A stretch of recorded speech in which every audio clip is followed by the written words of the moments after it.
Jesus once said two words that almost got him killed. Not a miracle, not a parable, just two words. Tonight, we uncover why. In John 8, Jesus is arguing with religious leaders. They question his authority, his age, and then Jesus says something strange. Before Abraham was, I am, not I was, not I existed. I am. To modern ears, this sounds strange, but to the Jewish leaders, it was the ultimate blasphemy. You see, God's personal name was so holy it was almost never spoken. The phrase, I am, was the very root of that sacred name. It was the verbal equivalent of stepping into the Holy of Holies. This takes us back to Moses at the burning bush.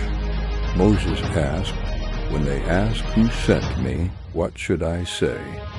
God replied, I am who I am. This wasn't a name. It was a statement of pure, uncreated existence. God wasn't saying what he is. He was saying he simply is. So when Jesus stood in that courtyard and used those same words, he was stepping into God's own identity. And everyone listening knew it instantly. And this wasn't an isolated incident. He declared, I am the bread of life. I am the light of the world. I am the resurrection and the life. Each time he attached his identity to a fundamental aspect of existence that only God could claim.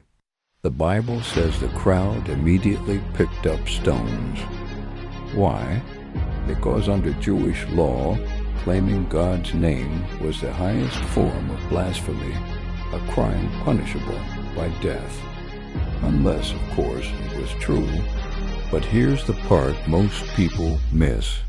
Jesus never said, I am God, in those simple words. Instead, he used God's personal covenant name.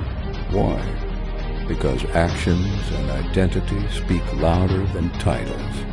If Jesus truly spoke as I am, then he wasn't just a great teacher or a prophet. He was claiming to be outside of time itself. Abraham was a point in history. Jesus was claiming to be the author of history. This forces a choice. As the scholar C.S. Lewis famously argued, a man who said the things Jesus said couldn't just be a great moral teacher. He would either be a lunatic on the level of the man who says he is a poached egg, or else he would be a liar of cosmic proportions, or he would be who he said he was, the Lord. The claim to be I am removes the option of simply calling him a good man. This is why the Bible doesn't need to explain this verse with loud footnotes. The meaning isn't hidden. It's hidden in plain sight for those with ears to hear. If this opened your eyes, you're not alone. Subscribe for more Bible mysteries hidden in plain sight.